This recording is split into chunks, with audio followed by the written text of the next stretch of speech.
internationale basée en principauté de Monaco sous le haut patronage du prince Albert II de Monaco, la présidence de Joël Bouzou et la vice-présidence de Didier Drogba.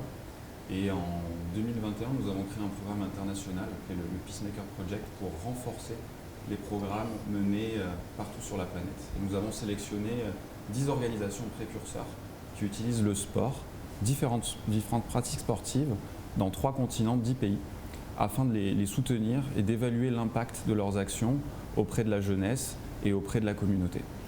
Donc nous avons sélectionné Terra Emmêlée Togo et nous les accompagnons désormais dans cette phase pilote pour évaluer la mise en place et également voir tout l'impact qu'ils ont auprès de la jeunesse togolaise, des choses dont ils ne se rendent même pas compte mais qui ont un impact concret dans la vie des bénéficiaires, de leurs familles, et également les appuyer dans le développement de ce programme, notamment en présentant ces résultats au ministère de l'Éducation, au ministère des Sports, afin d'espérons-le, disséminer la pratique du sport pour le développement et la paix à l'échelle du pays du Togo.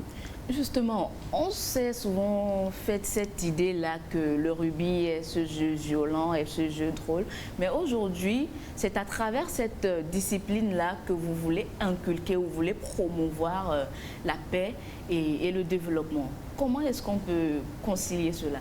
Nous travaillons en multisport. Donc nous avons créé une méthodologie accessible en football, en rugby, accessible en plusieurs langues, mais nous travaillons aussi avec d'autres pratiques sportives.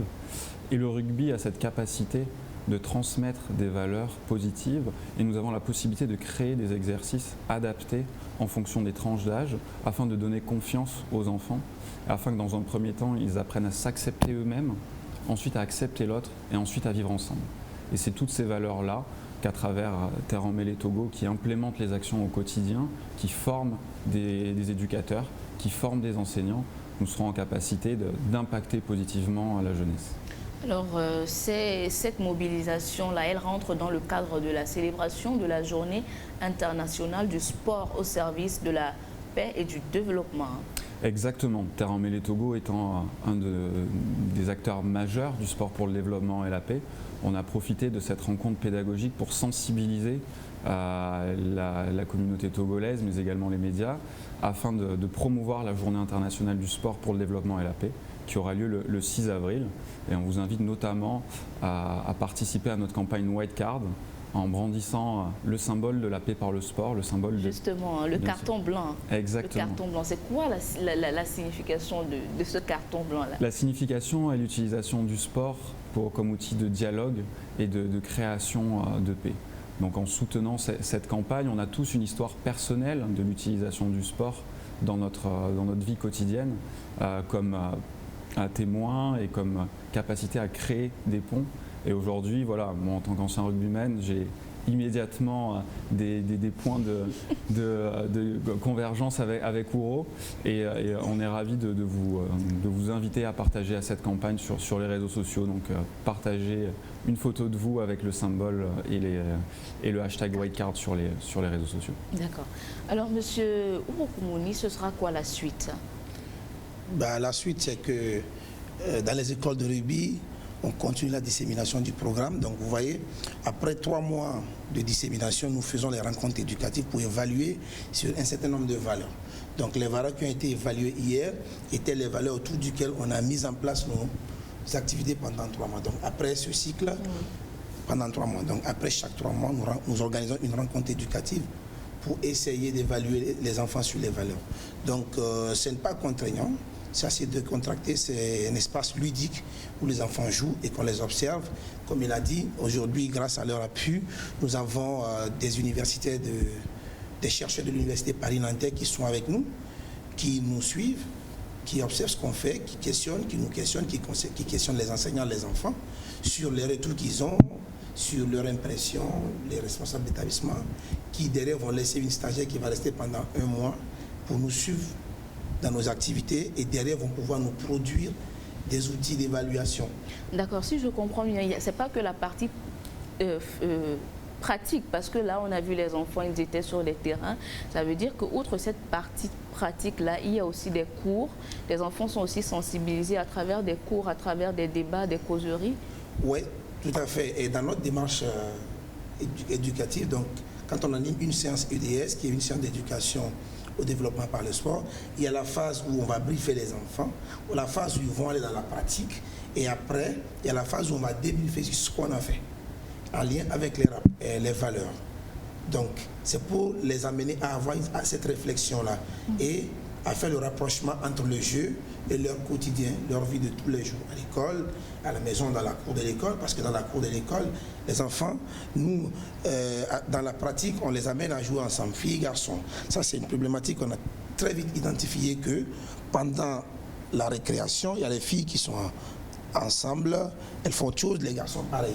Donc aujourd'hui, nous, c'est un espace qui permet aux filles et aux garçons de jouer. Vous allez faire la remarque.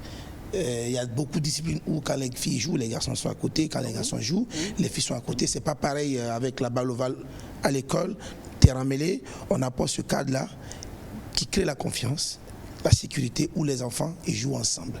Ils vont grandir avec et demain, vous aurez des adultes responsables. Donc ça, ils apprennent à discuter, à se parler, parce que dans le jeu, c'est ce qui est encouragé. Mais après, en classe, les enseignants, ils sont capacités à animer des petits débats, des petits temps de causerie, débats sur les thèmes. Ils le font avant, ils le font après. Et donc, la stagiaire qui est là va suivre ses classes. Elle ira même sur d'autres, on va dire, d'autres cours qui n'ont rien à voir avec le sport, pour voir comment réagissent les enfants. Ça leur permet, eux, de vraiment évaluer tout ce que nous faisons. Et c'est comme ça qu'on peut faire, on peut avoir un regard croisé sur quel est leur comportement pendant les activités physiques et sportives, quel est leur comportement pendant les cours de mathématiques, de littérature, ainsi de suite.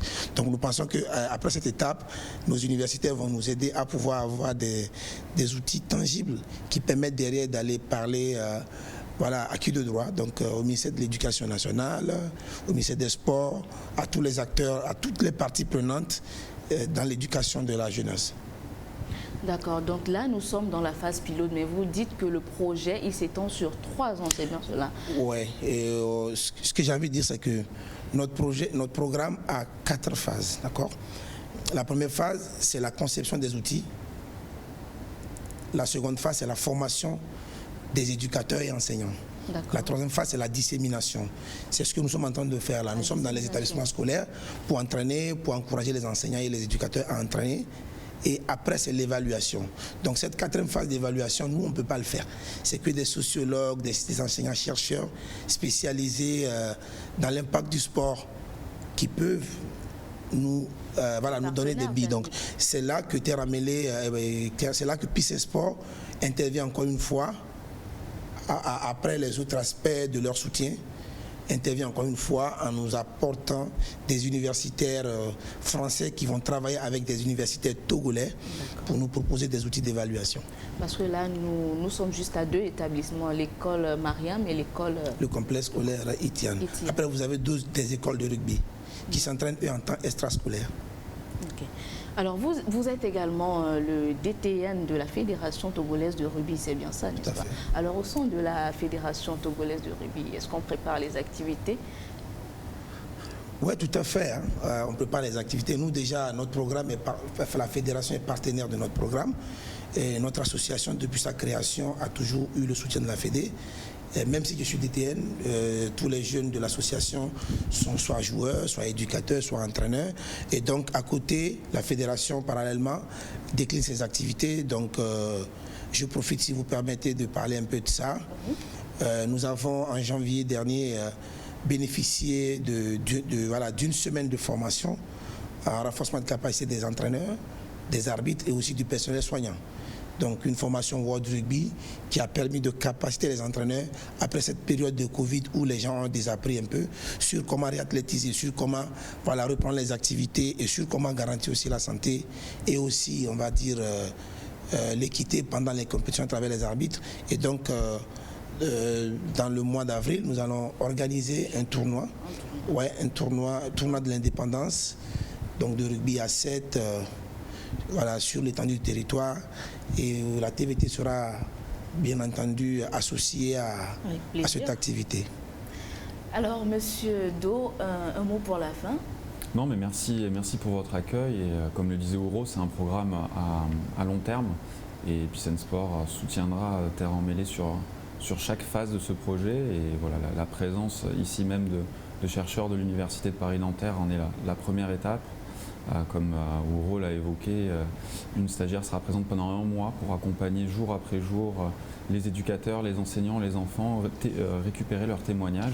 Elle sera de retour dès le mois de juin pour avoir un nouveau point d'étape après 3 mois et un nouveau cycle pédagogique qui sera mis en place par Terre Emmêlée. Nous serons présents également au mois de juin en compagnie de notre ambassadeur, le champion de la paix et médaillé olympique togolais Benjamin Boukpeti, qui est un de nos soutiens. Et voilà, on espère pouvoir partager étape après étape l'avancée de ce programme et l'intégration de nouvelles écoles au projet. Et d'ici là, on espère vous revoir parmi nous. C'était un plaisir de vous recevoir sur ce plateau. Merci d'avoir accepté l'invitation. Merci. Dans la région centrale, le championnat scolaire et universitaire a pris fin jeudi dernier. Le lycée de Paratao chez les dames et le CEG Aviation chez les hommes remportent les coupes mises en jeu. Denis Aloé.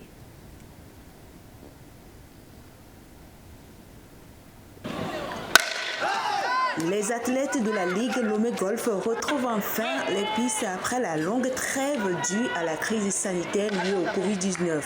Une reprise avec en toile de fond la redynamisation de la Ligue d'une part et d'autre part la détection des talents. Le tout.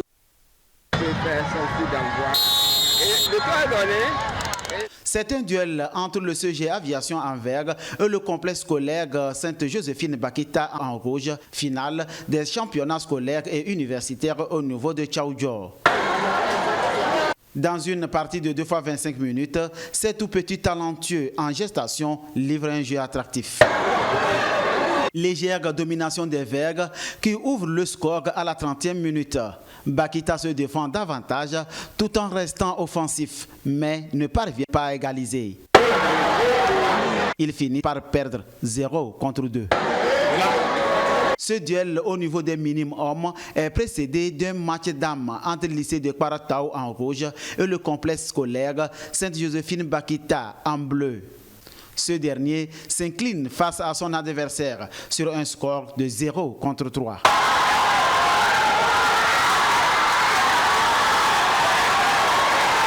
Les dames du lycée de Paratao remportent la coupe. Le CG Aviation au niveau des hommes soulève la coupe. Et on avait peur qu'on ne puisse pas réussir, mais on a pu respecter les mesures barrières. Et ça n'a pas empêché que vraiment le public puisse sortir et respecter ces mesures barrières pour que vraiment le ballon puisse rouler.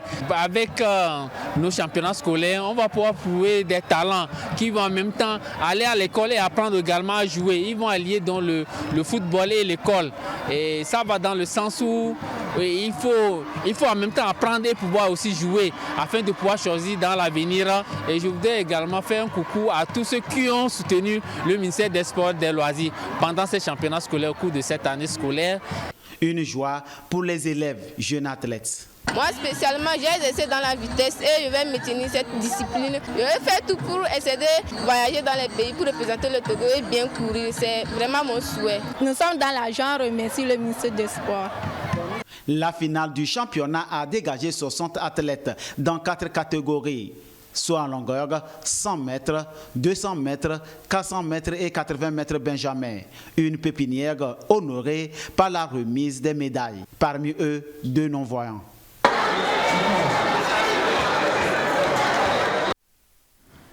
Et pendant ce temps-là, du côté de la Ligue Lomé Golf d'athlétisme, c'est déjà l'ouverture officielle de la saison. En toile de fond, la redynamisation. Avec bien sûr moyen de préparer les athlètes capables de représenter le Togo sur l'échiquier régional, national et international. Sonia Amenipo. Les athlètes de la Ligue Lomé Golf retrouvent enfin les pistes après la longue trêve due à la crise sanitaire liée au Covid-19. Une reprise avec en toile de fond la redynamisation de la Ligue d'une part et d'autre part la détection des talents, le tout suivant un programme bien établi. Nous avons un programme ambitieux, comme c'est la première année, donc nous allons commencer commencer avec les préparatifs des athlètes. Donc, et aussi mettre l'accent sur le renforcement des capacités de l'encadrement technique des clubs. Le menu essentiel, c'est de faire en sorte qu'on ait une compétition chaque 2 semaines qui va redynamiser les clubs et surtout faire compétir les athlètes pour les préparer à des différentes compétitions sur le plan national et aussi régional. Et nous avons prévu des compétitions interclubs avec des disciplines variées et aussi on a prévu des compétitions interligues. Notre ambition ultime, c'est de positionner au moins quelques athlètes pour la participation aux Jeux olympiques de Paris-Dakar. La fédération salue cette reprise et émet le vœu de voir émerger de cette ligue des athlètes de haut niveau capables de représenter le Togo dans les compétitions régionales et continentales. La Ligue Lomé Golf d'athlétisme compte à ce jour 15 clubs avec une estimation d'environ 300 athlètes, toutes catégories confondues. Des courses d'exhibition de 100 et 800 mètres ont également meublé la partie.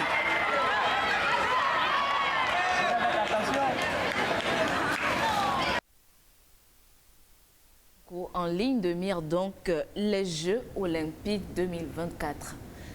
Ah oui, c'est vrai, Sergine, depuis chaque année, la fédération ou encore la Ligue Lomé Golf de la discipline essaie quand même lance ses activités et cette fois-ci également, elle n'a pas dérobé à la règle.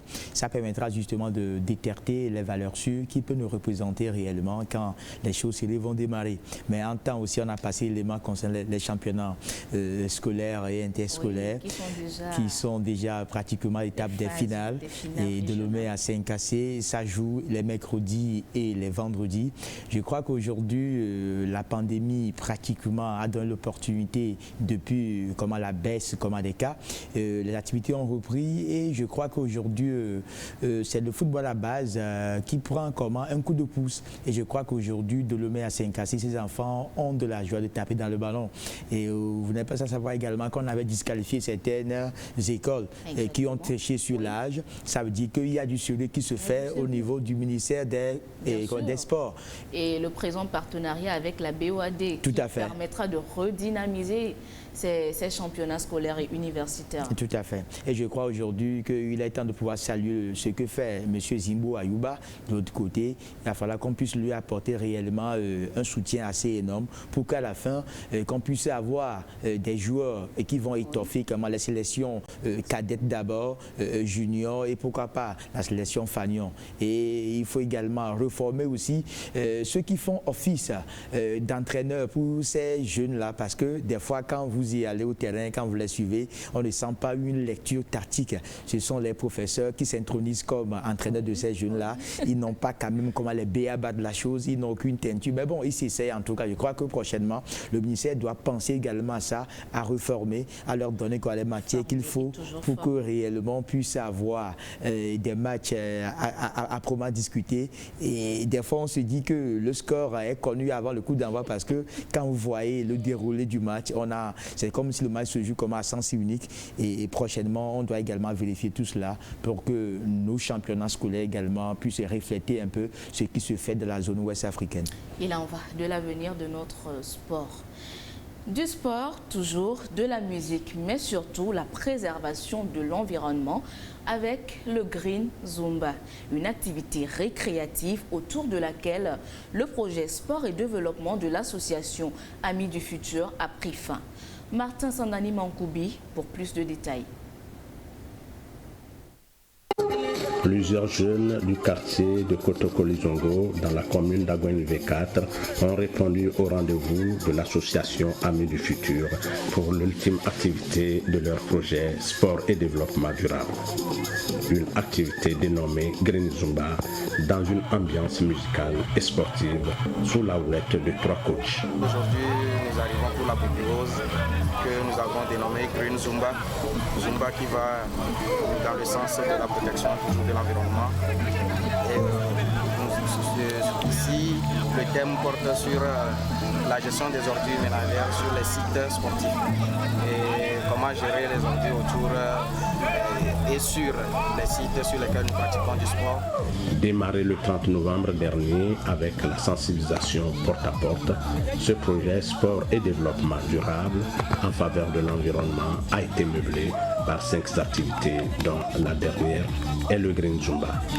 Une satisfaction totale du bureau exécutif des Amis du Futur. Le bilan il est satisfaisant puisque nous avons réussi à toucher le maximum de public afin de passer un message qui est dans le sens de la protection de l'environnement. Nous avons mené au total 5 activités. Et on a débuté avec une grande sensibilisation porte à porte.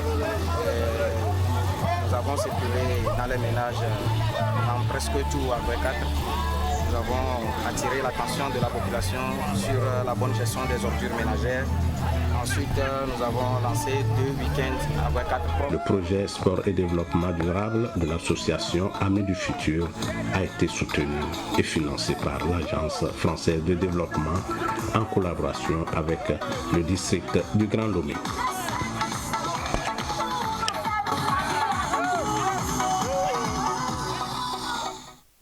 Oui, voilà donc Azonko, le sport qui se met au service de l'environnement. Oh oui, c'est vrai. Je crois que non seulement ça, quand on parle de Green Power, pratiquement à travers les danses Zumba, et ça permet également de développer certaines facultés au niveau de chaque acteur, parce que les samedis et dimanches que Dieu fait, quand vous traversez les rues, vous voyez que les gens se mettent dans la danse par rapport aux pratiques sportives. Et aujourd'hui, associer le sport à l'environnement, ce n'est que bénéfique pour la population togolaise, parce qu'aujourd'hui, les gens ne respectent plus également. Les gens jettent des puats par ici, les sachets par là. Je crois qu'à travers cette initiative, on peut inculquer également des valeurs sûres aux Togolais pour que nous ayons justement nos quartiers, nos à côté propres pour le bonheur, et essayer également de donner encore un coup de pouce par rapport à cette ville attrayante dont nous voulons y être à partir de 2030. Et je crois qu'aujourd'hui, nous devons accompagner cette initiative-là, non seulement l'association là dans nos maisons un peu partout. Nous devons être des gens qui peuvent également véhiculer ce message-là à travers le sport, parce qu'on voit aussi, Sergine, qu'au cours des matchs ou encore au cours des activités sportives ça et là, les gens n'arrivent pas réellement à respecter comment l'environnement, on pollue l'environnement justement, on dépose les choses par ici, par là, mais si à travers ces genres de choses, chaque acteur se met, ne serait-ce que après avoir bu, ne serait-ce que l'eau, ramasser, ça permettrait d'avoir nos villes propres, nos quartiers propres. J'assistais même à un match de football dernièrement sur le terrain de la JCA où, lorsque la manifestation s'est terminée, s'est achevée, vous avez vu tous les organisateurs, tous les enfants, ensemble d'un commun accord, ils ont tous ramassé les sachets de Pure Water ça et là pour préserver l'environnement. Je pense que nous aussi, on va se joindre à cette cause noble. Hein. Tout à fait. Surtout, ça nous permettra de faire du sport. On n'a pas toujours cette possibilité-là de courir, de danser. Voilà. Voilà, je crois que ça sera ainsi également à travers tout le Togo et que les gens vont emboîter le pas de l'association et que nous ayons un Togo propre à travers le sport. Football à présent. On démarre sur une note de tristesse. C'était le 24 février dernier, Chris Daké, secrétaire général de la Fédération togolaise de football, décédait des suites de courtes maladies. Il a donc été inhumé ce samedi dans son village natal, à Pelé-Elé, dans la région des Plateaux. C'était en compagnie de plusieurs acteurs du football, ainsi que des personnalités politiques du pays. Déjà jeudi dernier, une cérémonie d'hommage a été rendue à sa mémoire. C'était à l'université de Lomé. Il décède à l'âge de 32 ans. Oui, voilà, à l'âge de 52 ans, autant pour moi, 52 ans. Oui, Azonko Senam, c'est donc terminé pour Chris Daké, c'était le dernier voyage. Oui, Sergio Raimondo, c'est avec la gorge sèche que nous prenons la parole par rapport à celui qu'on peut désormais appeler Feu Chris Daké, secrétaire général de la Fédé. Avant d'être nommé à ce poste, il a été également chef départemental à travers l'animation du COUL. Oui, puis on connaît également ce qu'il a fait pour le sport au niveau de l'Université de Lomé. Il a également été à la direction de plusieurs écoles de D1 au Togo, notamment Gomindo de Kpalimé et Ange de Notchan. Chris Daké, c'est tout un monument qui est parti en feu aujourd'hui. C'est tout un baobab qui est tombé dans l'ombrage. Voilà, restera à jamais. Jusqu'à présent, d'aucuns pensent et soutiennent que c'est comme s'il n'est pas mort, mais réellement aujourd'hui, il a été enterré. C'est une grosse perte, Serge Romendo, parce que quand on voit un peu le parcours de l'UEC regretté, c'est un monsieur qui aime le travail bien fait. C'est un pédagogue qui s'est détecté qu'on a les valeurs sûres. Moi, je l'ai connu au niveau de Ange de Notchan, tant qu'il était manager de cette formation du Raro. Et c'est grâce à lui, avec Eric Gaou, que le club du Raro a accédé en D1 entre 2013 et 2014. Oui. Et il a apporté des idées nouvelles à ce club. Aujourd'hui, on a senti, dès qu'il a pris justement le portefeuille de secrétaire général en remplacement de Dr Pierre Lamadokou, on a senti comment une marque de fabrique de ce natif de Kwele, parce qu'il fait les choses avec tact et minutie, il apporte des idées nouvelles et tenez-vous bien, c'est sur son toit aujourd'hui qu'il a demandé à ce que soit entraîneur de D1, celui qui est nanti d'une licence B. Ça veut dire qu'il a déclenché un peu le processus du professionnalisme. Et ce qu'on aime du gars, c'est son franc-parler. Oui. Il a également l'étoffe, il a le verbe facile, c'est un polyglotte d'ailleurs. C'est une grosse perte. En tout cas, nous pensons fort à toute sa famille. Et aujourd'hui, les images qu'on vient de voir à la télé, vraiment ça fait mal, Sergine, ça fait mal. Comex, tout le public sportif qui était de ce côté-là, dans la région des Plateaux, dans la localité de Kwele, pour l'accompagner dans ce dernier voyage, que la terre de nos ancêtres lui soit légère. Oui, je crois qu'aujourd'hui également, il y a comme la disparition de certaines personnes qui font réfléchir. Nous ne sommes pas à la première expérience, parce que quand on prend par exemple Amaï Patatou, on parle d'une courte maladie. Quand on parle également de la dame Claudia Théou, on parle de courte maladie. Qu'est-ce qui se passe réellement au niveau de la fédération? Ça donne matière à réfléchir, mais je crois qu'aujourd'hui, Chris Daké n'est pas mort, il demeurera toujours dans nos cœurs à travers ses œuvres. Et n'oubliez pas, l'Université de Lomé, allez y demander un enfant. Tout le monde connaît pratiquement cet homme-là. Et nous croyons qu'aujourd'hui... L'hommage lui a été rendu, c'était jeudi dernier. Prenons à présent des nouvelles des éperviers Fagnon et U23 du Togo qui sont en stage en Turquie depuis le 19 mars dernier dans le cadre des journées FIFA. La sélection Fagnon a affronté en match amical ce jeudi les Lone Stars de la Sierra Leone. Les éperviers remportent la partie 3-0. Les images.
Voilà donc Azonko. Finalement, la Turquie, ça a réussi à nous épervier. Hein. On se souvient déjà qu'ils avaient effectué un stage de ce côté-là, c'était en mai 2021. Ah oui, tout à fait, Sergio Raimondo. On a l'impression qu'aujourd'hui, Antalya devient comment la terre promise pour les éperviers du Togo, parce que avant de démarrer les éliminatoires de la Coupe du Monde Qatar 2022, le Togo était parti se ressourcer. C'était sous comme là Jonas Kokou. Et quand on sait même que le coach togolais était au Togo, mais était comme en quarantaine. Cette fois-ci, pour entamer encore les éliminatoires qui vont démarrer en juin prochain, le Togo a choisi Antalya pour se ressourcer. Et à travers cette belle victoire, devant cette formation de la Sierra Leone, balayée 3-0. Les buts ont été marqués, les buts ne sont pas volés. C'était comme un beau match que le Togo a livré face à l'équipe sierra-léonaine. Mais tenez-vous bien, cette formation était à la dernière CAN au Cameroun. On a vu ce que... C'est la même Sierra Leone qui a participé à cette CAN-là, éliminée en 8e de finale. Hein, tout à fait. Par la Guinée. On a vu cette équipe de Sierra Leone également qui avait dérangé les fenêtres d'Algérie, même le Cameroun. Aujourd'hui, le Togo a réussi à passer là-bas 3 fois avec un doublé de Plaka Fessou Mémé qui monte en puissance. Hein, et également un but salvateur de Laba Fodo qui depuis un bon moment n'a plus marqué. Mais ce qui est bon, Sergi, dans ce match, c'est qu'on a senti une équipe qui monte en puissance. Il y avait comment la cohésion, l'animation offensive y était également. On a vu la marque de fabrique de Paulo Duarte et combattement, pas combattement, tout était parfait. Aujourd'hui, on se demande si en peu de temps, le Portugais a su faire tout ce travail. C'est pour dire qu'aujourd'hui, nous sommes sur le bon chemin. Même si d'aucuns diront que ce n'est qu'un match amical, mais l'appétit vient en mangeant. Je crois que ça donnera également... ça permettra d'améliorer le classement FIFA. Justement, quand on sait également que la Sierra Leone revient fraîchement de la CAN, ça va nous permettre également de grimper un peu dans le classement FIFA. Et n'oubliez pas que Paulo Duarte a donné l'opportunité également aux nouvelles têtes qui font leur apparition dans le nid du Togo, qui se sont essayé justement la chose. Et on a senti également les anciens qui ont apporté de leur grinta, de leur expérience à ces nouveaux-là. Et on peut se dire aujourd'hui que nous sommes sur la bonne voie. Il reste également une rencontre à disputer mardi face au Bénin. Le Bénin également qui avait gagné Libéria 4-0. Ce sera également une opportunité de tester réellement si c'est un feu de paille par rapport à la Sierra Leone. C'est le match du Bénin qui viendra corroborer également tout le bien qu'on pense de cette équipe. Mais du coup, ça donnait un peu de la joie parce que l'autre fois, dans la ville, c'était de l'effervescence. Quand on voyait un peu sur les réseaux sociaux. Le public sportif a tant attendu ce réveil des éperviers du Togo. Mais bien avant ça aussi, il y a eu l'équipe U23 qui avait battu depuis 11 heures la formation Tadjikistan. Tout à fait, par 1-0 avec un joli but de Klibo et Klidier. Et tout ceci, tous ces paramètres réunis, on peut se dire aujourd'hui que ça commence pas à aller. Depuis un bon moment, le Togo ne perd plus. Depuis ces 3 dernières rencontres au niveau des éliminatoires de la Coupe du Monde, le Togo est monté comme en crescendo et nous osons croire que la courbe va commencer ainsi et que quand les éliminatoires vont démarrer à partir de juin prochain, avec aujourd'hui toute une brochette de stars que nous avons, le Togo, on peut compter sur ce pays-là pour les futures échéances. Mais j'aimerais quand même comprendre quelque chose, hein, Azoko. Peut-être tu pourras mieux me l'expliquer. Pourquoi encore le choix de la Turquie? Pourquoi la Turquie? Oui, bon, nous ne sommes pas dans le secret des dieux. Est-il que nous ne savons pas également les moyens dont le Togo dispose et également nous ne savons pas également le travail qui a été fait en amont par le manager général Serge Akakpo qui était à l'extérieur, c'est lui qui négociait un peu les matchs en commun accord avec la fédération. Si pour les éliminatoires de la Coupe du Monde, Antalya a été pour quelque chose, pourquoi pas ne pas y retourner pour se ressourcer, je l'ai dit tantôt, pour aborder également tout feu tout flamme les éliminatoires à partir de juin. Je crois que c'est dans dans ce sillage également que Antalya a été choisi, mais il faut également retenir que les équipes avec lesquelles le Togo a joué, semblerait-il qu'également eux également étaient de la zone. Ça a permis également, ça a facilité également les négociations, ce qui a permis aujourd'hui que le Togo va jouer et a joué justement justement et la Sierra Leone et mardi le Bénin et les U23 également joueront le Malawi pour leur deuxième rencontre. Et ce qui est bon aussi, c'est qu'il faut apprécier l'idée de Paulo Duarte et qui a ramené avec lui les U23 également pour pouvoir voir la cohésion et détecter également c'était meilleur pour les relancer au niveau de la sélection Fagnon. Aujourd'hui, il y a beaucoup de jeunes. La complicité de la régie, si on peut avoir en image les images du match des U23 contre l'équipe du Tadjikistan. Voilà, et il faut également préciser qu'aujourd'hui, Paulo Duarte est en train de faire ce melting pot entre les jeunes et les anciens pour créer une ambiance conviviale, pour qu'il y ait de la jeunesse. Aujourd'hui, c'est le talent d'état vierge qu'on apprécie aujourd'hui. Quand on prend Kylian Mbappé, il est passé par presque toutes les étapes de sélection en France et aujourd'hui, avec cette capacité en 1 contre 1, avec la fougue de la jeunesse, apporte une plus-value à la formation française. Je crois que c'est dans cette idée également que Paulo Duarte veut souffler justement une nouvelle énergie à l'équipe togolaise et je crois qu'aujourd'hui nous devons être derrière pour l'accompagner. Justement, en parlant de ça, on voit bien que c'est Thibaut Klidje qui est donc l'auteur de ce but-là. Thibaut Klidje convoqué en sélection nationale, mais qu'on retrouve encore jouer chez les cadets. Comment ça s'explique? Ah oui, c'est vrai. Quand on prend l'âge du joueur, il est toujours dans cette cohorte des U23. C'est la jeunesse également. On a vu Klidje lors de la dernière rencontre ici à Kégué. Paulo Duarte lui a fait confiance en le titularisant. Même s'il a commis des bourdes, il a été également précieux dans le jeu. Je crois qu'aujourd'hui, Paulo Duarte lui a fait confiance et c'est le capitaine de la formation U23 pour donner la voie à suivre à ces jeunes derrière. Et nous autres, on a eu des interviews de lui depuis Antalya et Klidje disait qu'aujourd'hui le choix revient Paulo Duarte de voir si lui doit jouer en sélection A ou bien au niveau des juniors. Et je crois qu'aujourd'hui Paulo Duarte est en train de dire à toutes les stars togolaises que pour bénéficier une place en sélection A, il faut travailler. C'est le travail qui paie. Il a dit également en conférence de presse que son staff et lui ne dorment pas. Il travaille d'arrache-pied pour donner ce que le Togo souhaite depuis quelques années, parce que vous le savez également, depuis quelques années, le Togo n'a plus participé à la CAN.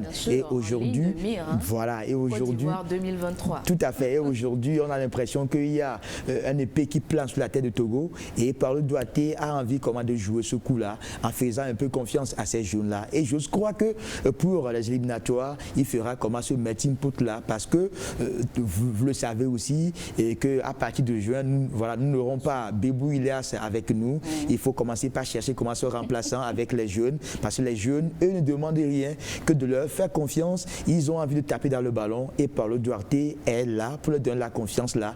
Et nous osons croire qu'avec ce qui se prépare dans la marmite là, ça sent bon déjà. Et à partir de juin, le Togo sera au niveau de la Côte d'Ivoire 2023. Mais déjà mardi aussi, Sergine, on va voir.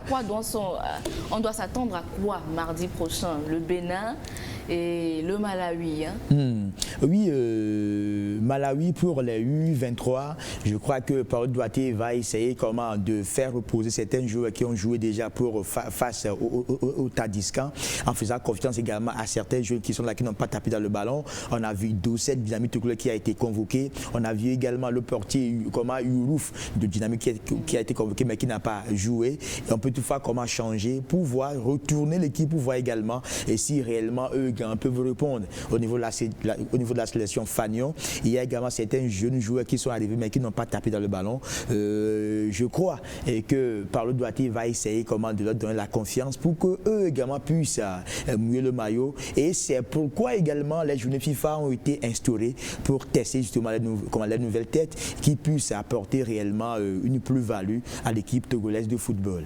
Voilà, Azonko, je ne sais pas si tu es au courant, mais en Turquie, on a aussi la présence de la sélectionneur nationale chez les dames, Kai Tometi, qui est aux côtés des hommes là-bas pour justement se perfectionner, parce qu'on attend également la mise au vert des dames. Ah oui, c'est vrai. Et quand on voit sur toute la ligne la qualif des éperviers dames, ça a été un travail de fond qui a été effectué en collaboration avec Paulo Duarte, parce que lors du match aller, vous y étiez avec une au stade de Kégué. Paulo Duarte était au terrain avec avec tout son staff. Et Paolo Duarte a travaillé de concert avec comme Madame Kai, afin que réellement les lapsus ou encore les erreurs commises lors du match aller ont été corrigées avant le match retour au Gabon. C'est ce qui a fait que réellement les Togolais n'ont pas eu froid aux yeux. Ils ont réussi à passer le cap du Gabon en se qualifiant historiquement pour la CAN féminine qui aura lieu en juillet prochain au Maroc. Et si aujourd'hui Kai est aux côtés de Paolo, c'est pour apprendre et réapprendre également et apporter également un plus à la sélection nationale. N'oubliez pas aussi que le colonel Guy Bezondé Akpouvi avait martelé Siro et que pour aller au Maroc, ils essaient quand même d'aller chercher également les binationales parce qu'on parle des femmes, voilà, on parle des femmes, donc on parle des binationales pour venir étoffer réellement l'équipe là, et parce que le Togo ne veut pas faire figuration au Maroc, mais le Togo y va en tant qu'une équipe gagnante pour prouver à la fin du monde que leur qualification n'a pas été volée, mais elle a été plutôt méritée. Oui, et là nous sommes déjà à 3 mois de la compétition, donc il est plus que temps que l'équipe se décide concernant la mise au vert des dames. Le président de la fédération laissait entendre qu'ils sont en train de négocier avec le Maroc ou même la Tunisie pour voir dans quel pays les dames iraient faire leur mise au vert. Oui, pour ça, ne vous inquiétez pas parce que selon certaines indiscrétions, il y a un travail qui se fait dans l'ombre avec Madame le ministre des Sports et qui veut coûte et coûte quand même finir son mandat avec une bonne note parce que la qualif des éperviers dames a été réellement une idée de la dame des sports qui a pesé lourd, qui encourageait. On a l'impression que des fois même elle a envie de porter le maillot pour aller taper dans le ballon. Et aujourd'hui, voilà, pour une qualification historique, le Togo mettra forcément les moyens et pour préparer ces jeunes dames-là et pour que réellement, quand ils seront au Maroc, le drapeau togolais flottera certes, mais le drapeau togolais flottera avec beaucoup de victoires et nous serons au second tour parce que le Gabon n'est pas rien. Le Gabon a participé pour une première fois à une phase finale de la CAN féminine. Le Togo y est pour une première fois. Le Togo, je crois qu'aujourd'hui, ils vont essayer de marcher derrière avec les adversaires, voilà, et essayer quand même de donner cette joie-là aux Togolais. Et nous crois que nous sommes un peu en retard, mais je crois que chez nous, en pays à Poussou, on dit que réellement, quand la dame est rentrée, elle ne sort pas, c'est qu'elle prépare de bonnes choses pour vous, voilà, pour vous surprendre. Et nous espérons que réellement, et la Fédé et la Fédé et le ministère, les deux sont en conseil, travaillent dans l'ombre pour préparer réellement ces dames-là qui aujourd'hui, voilà, ne font que empiler contre des statistiques en Europe parce que il y a plusieurs de nos joueuses qui font la gloire des clubs européens. On parle de Wodikou, ma fille, qui est en lice pour une coupe en France. Il y a également Nathalie Badati qui a signé. Il y a également la fille qu'on appelle Tekiatou Yaya et qui sont sur le continent africain et européen. Donc la conjugaison de toutes ces stars feront que je vous assure que le Togo ne fera pas figuration au Maroc, mais le Togo sera une équipe à craindre parce que les équipes également qui vont rencontrer le Togo vont se poser 1001 questions. Si la nation a réussi quand même à se qualifier, c'est que la nation a quelque chose. Et dans le classement FIFA, voilà. Justement, la conséquence, le classement FIFA, les filles ont amélioré leur rang. Tout à fait. Aujourd'hui, le Togo est dans le top 20 au plan africain. Le Togo a progressé, on dit un bond en avant grâce à cette qualification historique. Le Togo mérite et nous croit que depuis pratiquement 1 an et demi, le football, que ce soit au niveau des juniors, des seniors et dames, la mayonnaise commence pas à prendre parce qu'on a l'impression qu'il y a une nouvelle ambition. Ça commence par la fédération et également le ministère et ses consorts. Chacun essaie quand même de jouer sa partition et ça commence pas à payer. Au niveau des masculins, le Togo a progressé dans le classement FIFA. Après ces matchs amicaux, le Togo va progresser parce que le Togo a gagné. Et la Sierra Leone et gagnera forcément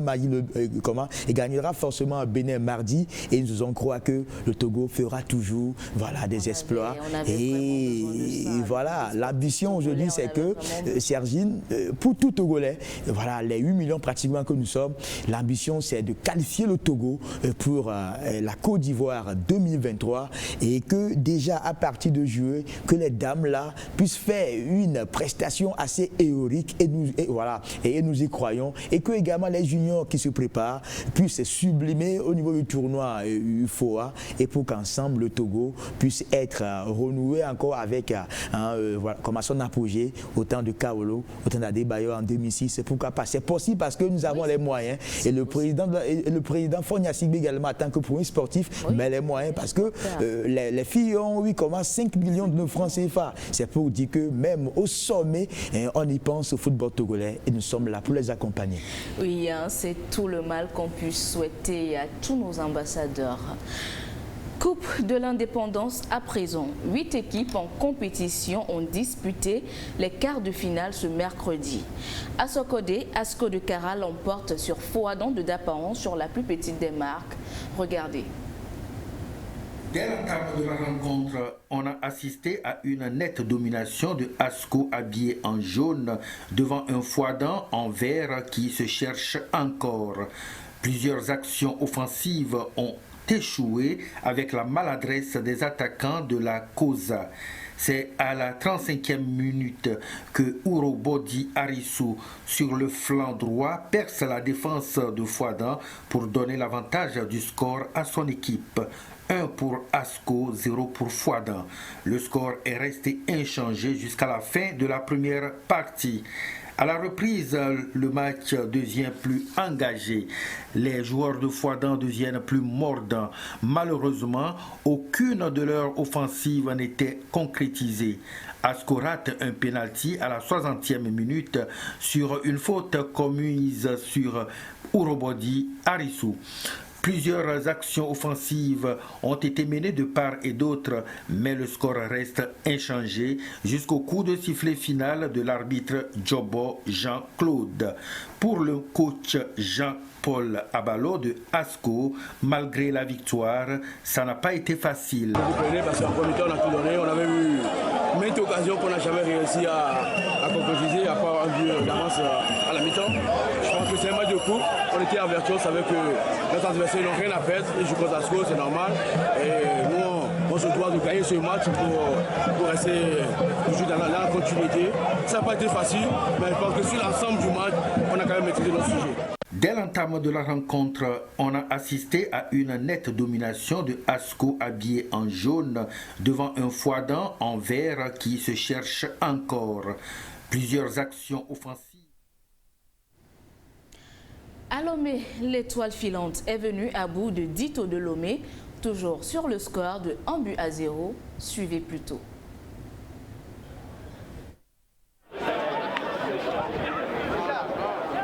Dominé de bout en bout, Dito de Lomé condamné à subir les désidératas de l'étoile filante. Mais sans être assommés, les militaires réagissent et s'octroient quelques occasions qui seront toutes neutralisées par l'adversaire apparemment bien avisé. Les deux formations se séparent sur un score nul et vierge à la pause. À la reprise, la pression monte, les adversaires se jettent dans un choc sans merci. Il faut ouvrir le score. L'étoile filante remonte, tente des incursions et procède à des changements. 88e minute, Bénédicte Damlen Wobenu saisit le ballon et l'envoie tout droit dans les cages de Justin Atisogo. Le joueur apporte ainsi le salut à l'étoile filante et ses supporters.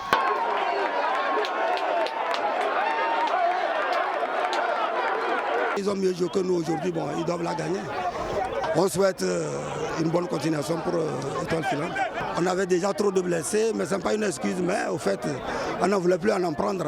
Les bleus et blancs de l'étoile filante de Lomé expulsent les robots rouges de la suite de la Coupe de l'Indépendance et obtiennent de facto leur ticket pour les demi-finales. Nous savons que ça devait être un match tactiquement très élevé, donc il a fallu qu'on travaille durant cette semaine sur la tactique pour pouvoir les contrer. Aujourd'hui, on a fait une finale. On va quand même nous préparer aussi pour jouer Asco. On verra en demi-finale. Je crois que c'est à eux de prouver qu'ils ont leur place en équipe nationale. Toujours à Lomé, la rencontre Gomido de Palimé à Estogopor se solde sur la victoire des Portuaires à l'issue des tirs au but, 4 tirs à 2. Les deux formations avaient fait jeu égal, un but partout à la fin du temps réglementaire. À Sokodé, 1 but à 0 pour Asco devant Fouadan de Dapaon. Même score à Kara en faveur des chauffeurs de la Cosa qui avaient affaire aux cornes de la Bina. ASCK à Estogopor et l'étoile filante Asco de Kara, Caridas de la Coupe de l'Indépendance à suivre le 30 mars.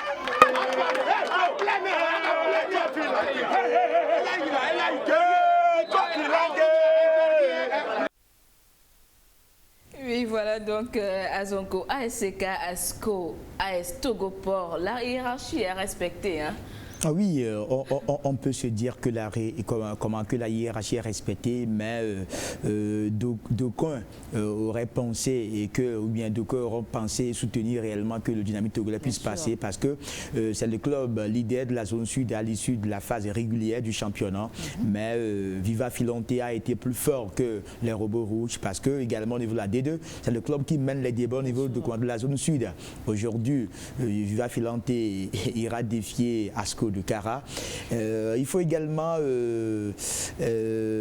saluer aussi les efforts de l'AS Togopor qui depuis quelques journées n'arrive pas quand même à enchaîner les victoires. On a vu lors de la première journée de la phase des playoffs, les Dockers du Port ont perdu dans la zone septentrionale. Aujourd'hui le club se replie, le club est en train de penser. Vous allez voir également qu'il y a certains clubs qui ne se sont pas qualifiés parce que ils craignent fort par rapport aux playoffs. Ils n'ont pas beaucoup d'effectifs, ils n'ont pas les moyens. Donc, d'aucuns préfèrent garder leur effectif pour entamer réellement les playoffs que de les voir.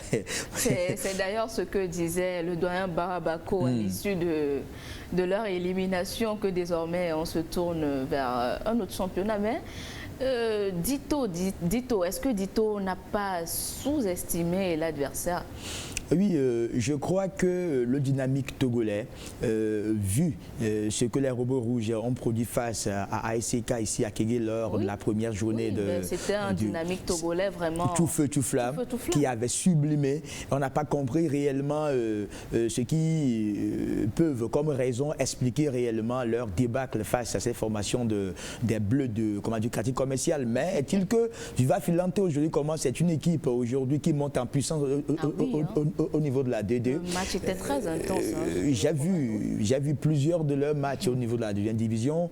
Le club est pratiquement serein. L'encadrement y est également. Et leur victoire face au Dynamique togolais n'a pas été volée. Non. Et ça nous replongeait un peu dans les méandres de ce football togolais d'antan où le championnat classique se jouait avec Viva Filante qui était en D1. C'était des rencontres très pimentées entre Dynamique togolais et Viva Filante. Aujourd'hui, le club du quartier commercial se qualifie pour les demi-finales. On ne peut que les féliciter. Et au nord également, on peut dire que la hiérarchie est respectée puisque les deux clubs champions, Asco et puis ASCK, ont respecté se sont fait respecter et en se qualifiant pour la demi-finale. Maintenant, en demi-finale, ce sera également un match, deux matchs âprement discutés. D'autres factures. Oui, entre AS Togopor et puis AS Togopor ASCK.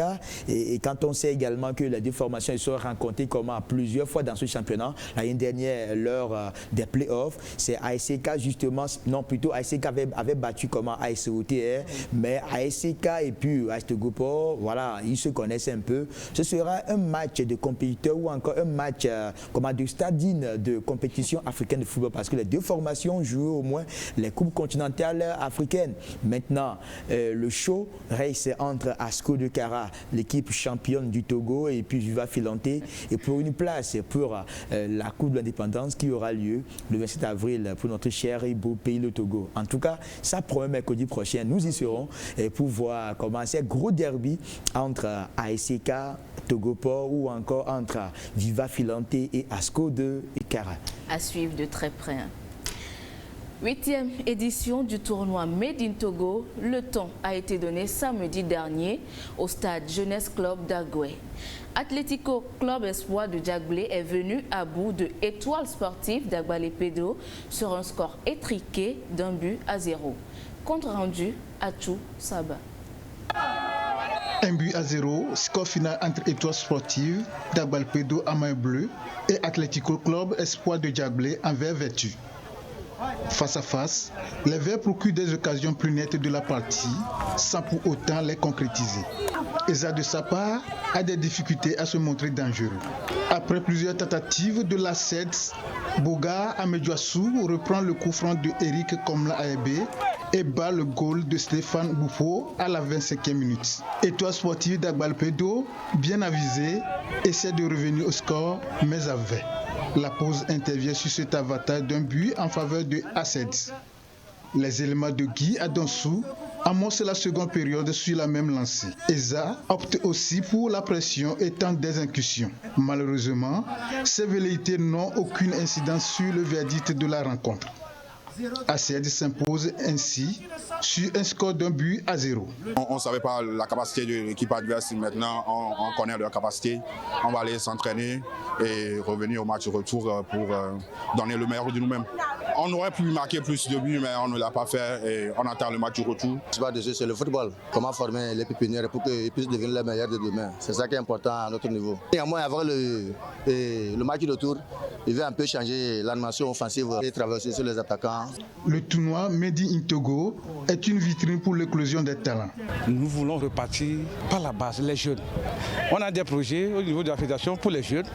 On va les dévoiler bientôt et vous verrez que le football va repartir sur de bonnes bases sur le plan national. La fédération est prête à accompagner ces jeunes, surtout les jeunes qui sont honnêtes et qui sont dévoués à la chose. Ces centres de formation et autres vont intégrer la compétition. 16 académies au total, les matchs se jouent à l'éliminatoire, aller comme retour, et c'est le meilleur club qui passe.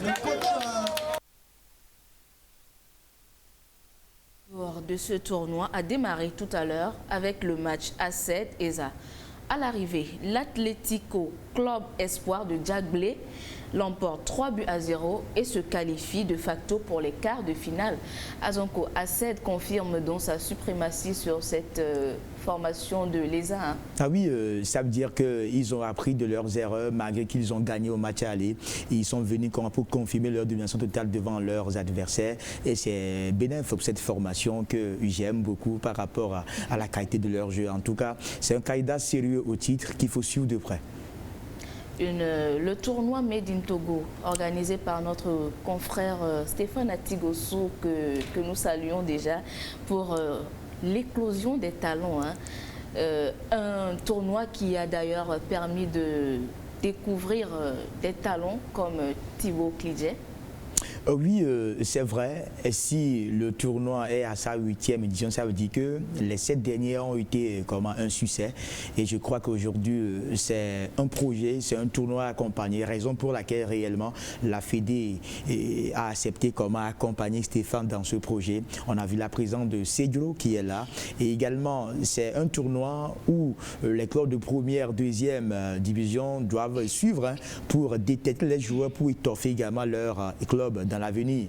Et je crois que certains joueurs sont passés par là, qu'on ne peut pas citer ici à travers ce tournoi Made in Togo. Il y a du bon qui se fait à travers ce tournoi et nous devons y adhérer à ce projet pour l'éclosion du football national. Et également, si vous permettez, lancer un appel, si on peut décentraliser ce tournoi, que ça ne sera plus à Lomé, prochainement on peut le faire à Notien, à Takbamé et ainsi de suite. Ça permettrait également aux recruteurs du Burkina de venir sur le Mégama iront et ça fera également qu'il y aura un brassage culturel mais aussi sportif.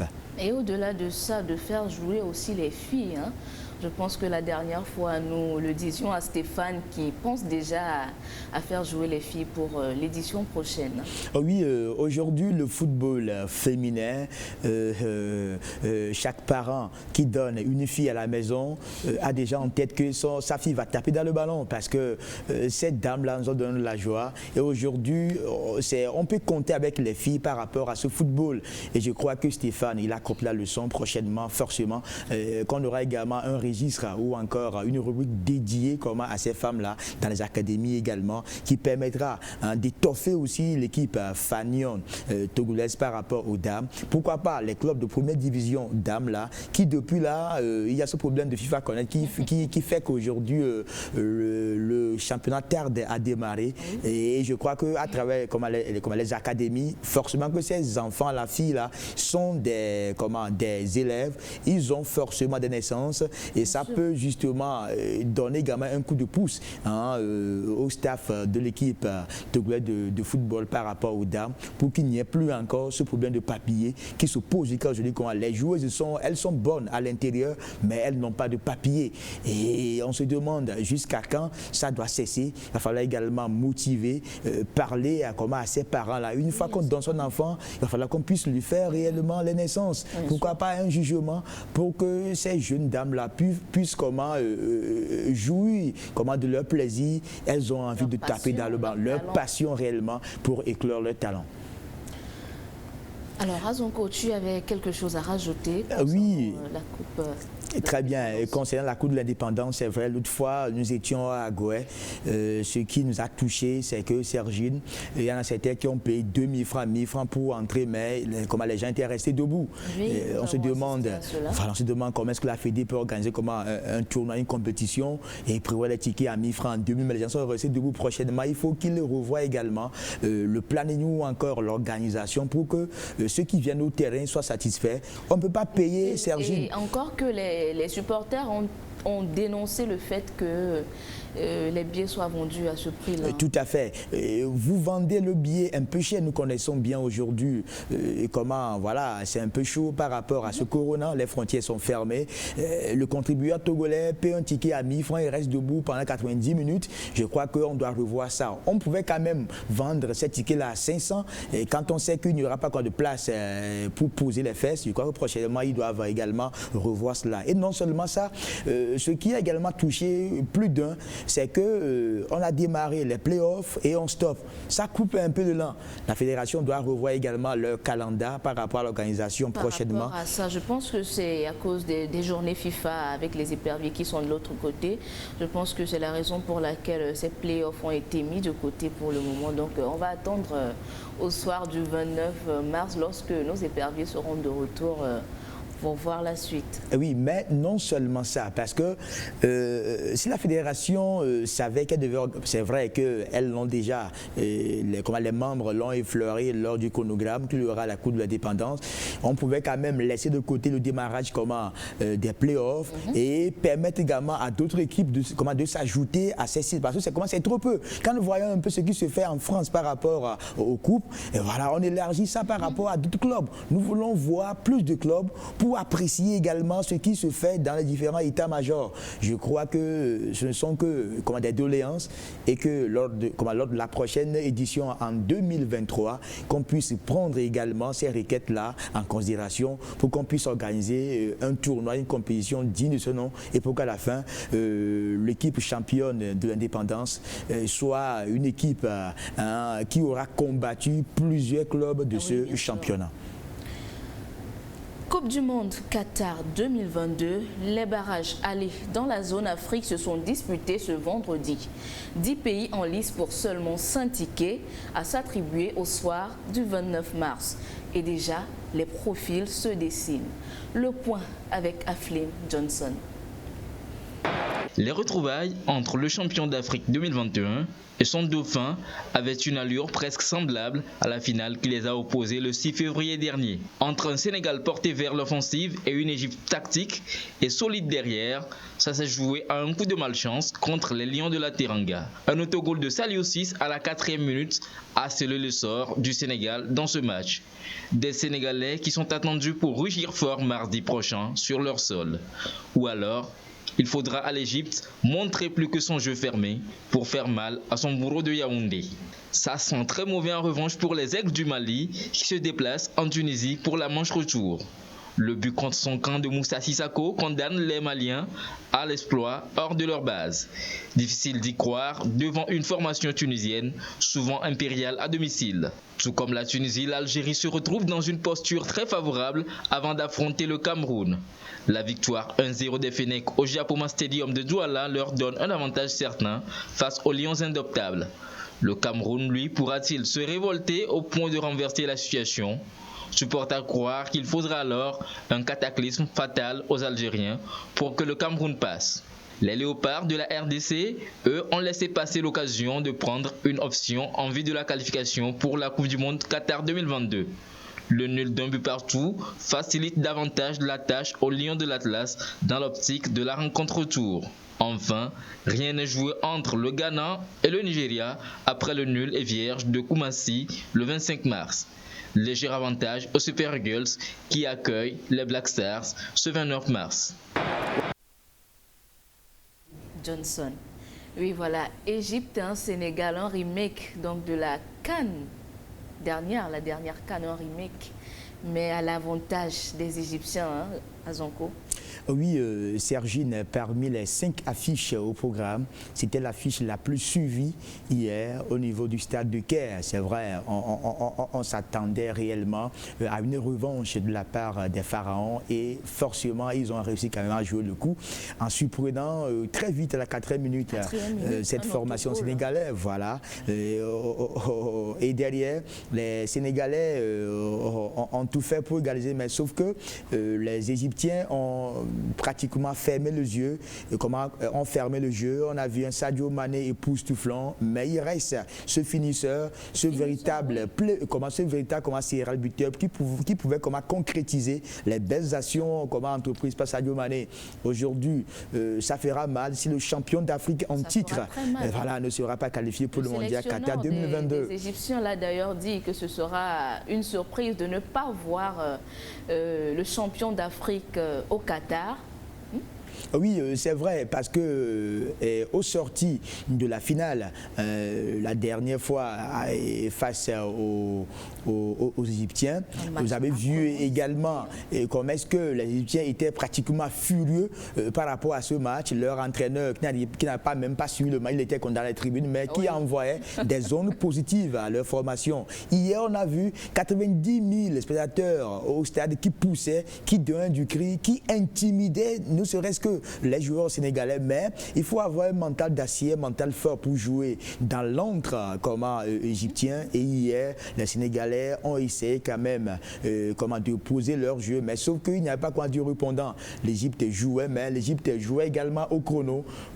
Et aujourd'hui, l'Égypte a réussi quand même, ne serait-ce qu'à engrailler ces 3 points et qui seront décisifs par rapport au match retour qui aura lieu mardi dans ce nouveau stade du Sénégal qui a été inauguré dernièrement. Et je crois que ça sent mauvais pour le match retour, mais il y a un gros match également qui va se jouer au Sénégal parce que les Sénégalais ne vont pas désarmer, ils vont respecter leur statut, ils feront vaille que vaille pour égaliser, pour décrocher le ticket pour Qatar 2022 quand on sait que c'est la première nation africaine de football et elle est truffée de beaucoup de stars et elles sont capables réellement de décanter la situation. Quand on joue à domicile également, il y a l'apport favorable du public qui va passer également par là. Et en tant qu'Aliou Cissé, technicien, il est attendu sur ce match. Je me demande, au cas où le Sénégal ne se qualifiait pas, peut-être que ça sera la fin de Aliou Cissé. Et lui-même, il fera tout à Dakar pour renverser la vapeur. Et en tant que membre de la zone ouest africaine, on ne fera que leur supporter, de leur dire que tout est possible, rien n'est joué, tout se jouera mardi prochain. Il faut que déjà rapidement qu'ils croient à leur rêve. Ils ne doivent plus laisser les Égyptiens venir faire le jeu. C'est à eux d'aller chercher les Égyptiens en créant les actions, en multipliant les actions. Il faut qu'on voit également Sadio Mané dans un jour de gala pour transcender comme il a fait lors de la finale face aux Égyptiens. À Japoma, à Douala, c'est les Lions indomptables qui se sont inclinés face à l'équipe algérienne. 0 but à 1. Ça s'annonce difficile pour les Lions indomptables. Ah oui, c'est vrai. Pour ces phases aller, Sergi, on a l'impression que les clubs du Maghreb ont joué le coup parce que personne n'a perdu, sauf l'Égypte a reçu, elle a gagné, mais pratiquement les nations qui se sont déplacées ont gagné ou ne serait-ce qu'on fait une face à leurs adversaires. Maintenant, le match entre le Cameroun et l'Algérie, c'est venu honte aujourd'hui qu'une nation qui a organisé une dernière CAN tout feu tout flamme est perdue à domicile, mais c'est le football. Quand on voit un peu, Sergine, les 90 minutes, les Fennecs d'Algérie ont dominé comment les Lions indomptables du Cameroun. C'est également une défaite de Rigobert Song, nommé fraîchement à la tête de l'équipe camerounaise de football. On se demande on se demande si réellement Rigobert Song a eu le temps de connaître un peu ses joueurs, de connaître les combattants par compartiment par rapport aux tactiques de jeu, les consignes données en plein match, déplacement, placement également. Ça a manqué hier dans ce match. Est-ce que ce n'était pas trop poussé ce limogeage-là de Conceição directement sorti de la CAN? Paf, il est sorti. Est-ce que ce n'était pas trop poussé, c'était pas trop rapide? Vous avez touché du doigt un problème qui a fait le tour du monde parce que c'est le véritable problème aujourd'hui des sélections africaines. Et voilà, les sélections africaines essaient quand même de donner confiance à leurs entraîneurs locaux. Lors de la dernière CAN, on a eu plus de 15 entraîneurs locaux qui ont coaché leurs différentes nations. Et aujourd'hui, Rigobert Song, bon. Jadis, d'aucuns pensaient que Patrick Madické Mboma est pressenti pour être l'entraîneur du Cameroun, mais on l'a laissé sur le carreau. Le tout-puissant légendaire Etofi est venu aux affaires. Etofi veut faire confiance à ses anciens partenaires, faisant confiance réellement à Rigobert Song. Mais est-ce que Rigobert Song a l'étoffe nécessaire pour connaître cette formation? C'est ça le véritable chaos. Et aujourd'hui, Conceição, c'est vrai, quoi qu'on dise, Conceição a apporté une marque de fabrique à la formation camerounaise, même si les Camerounais n'ont pas remporté cette coupe aux grandes oreilles par rapport à la CAN que le pays a organisée. Mais on pouvait donner un peu de chance pour que réellement on puisse continuer par rapport à progresser. À progresser et surtout qu'on a une échéance devant. On peut quand même le laisser terminer les matchs aller-retour de la Coupe du Monde et le laisser. Parce qu'aujourd'hui, Rigobert Song est venu dans un monde trop vieux et déjà on commence pas à payer les pots cassés. Je me demande comment est-ce qu'ils feront au match retour en Algérie quand on sait que les équipes venant du Maghreb ont une stratégie pour étouffer. Ils feront tout pour balayer le Cameroun, pour se venger parce que l'Égypte est sortie, l'Algérie est sortie déjà en match de poule. Il y a également au niveau de l'Algérie, ce n'est pas le vrai amour entre le public et son équipe. Donc l'Algérie fera tout pour laver l'affront en se qualifiant ne serait-ce que pour la Coupe du Monde Qatar 2022. Et ce sera tout aussi difficile pour la RD Congo qui s'est incliné devant le Maroc. Ah oui, c'est vrai. C'est une première fois que le Maroc s'est frotté avec la RDC, si ma mémoire est bonne, malgré les publicités sur Canal de la part du président de la RDC, malgré le soutien du public de la RDC, le Maroc est passé par là. On se dirigeait vers une victoire congolaise et quand justement les Marocains sont revenus en égalisant, je crois que le match retour également s'annonce explosif du côté de Rabat par rapport à cette formation marocaine. Mais quand on regarde un peu, Sergi, on a l'impression qu'aujourd'hui, les pays du nord d'Afrique se sont concertés pour faire mal aux pays de l'Afrique de l'Ouest et centrale également. On a l'impression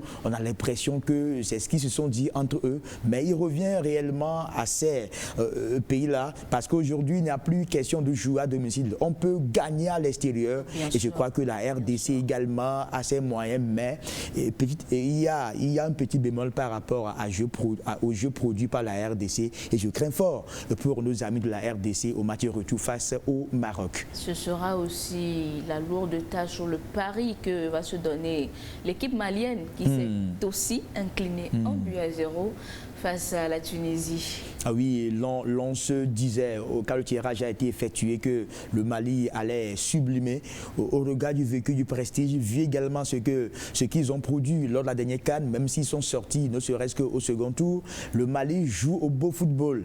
Il y a le collectif hier, la cohésion hier, les joueurs sont jeunes, ils jouent comme des centres de formation, mais on n'a pas compris ce qui s'est passé à Bamako devant cette formation tunisienne. Les Tunisiens sont passés par là avec un but son cas de Moussa Sissoko. Je crois que voilà, au cours de ces matchs allés, il y a eu des autogols. Et ça manque de la concentration. Et c'est là aussi, face à une équipe tunisienne, le Mali qui court derrière une qualification historique pour la Coupe du Monde, même si le Togo est passé par là. Le Togo a au moins participé une première fois à la Coupe du Monde. Et nous faisons croire que du côté de Bamako, l'entraîneur, les autres feront tout et tout pour ne serait-ce que égaliser au match retour et essayer d'arracher une qualification face aux Tunisiens. Mais, comme je le dis souvent, face aux équipes venant du Maghreb, ça craint fort parce qu'ils feront tout et tout pour étouffer, pour mener la vie dure aux Maliens. Donc, le suspense reste maintenant entre le Ghana et le Nigérien. Ce derby ouest-africain, Sergi Raimondo a tenu ses promesses. 0-0 au finish. Et je crois que les deux formations sont encore en lice pour se qualifier pour la Coupe du Monde. Tout se jouera à Abuja mardi prochain, mais avantage légère justement au Sapa Eagles parce qu'il reçoit à domicile l'apport du public et surtout avec un Victor Osimhen qui sera au Ghana au match retour. Ça craint fort pour nos amis du Ghana, mais quand même, entre les deux, un pays ouest-africain sera au Qatar. C'est l'information phare. Ça, c'est sûr. Et toutes ces rencontres sont donc à suivre mardi prochain. Azonko, c'est déjà fini pour ce magazine. Merci d'avoir accepté notre invitation. Merci également à vous, Sergi. Merci également à tout le Dexport de la TVT, au chef Claude Ama et à tous ceux qui nous ont suivis, notamment du côté de Notien. En tout cas, c'est cette chaîne mère, et il y a du bon ici et il faut qu'ils nous suivent pour être informés. Merci à tous nos chers téléspectateurs, à toute l'équipe de la réalisation. Restez en compagnie des programmes de la TVT. Au revoir.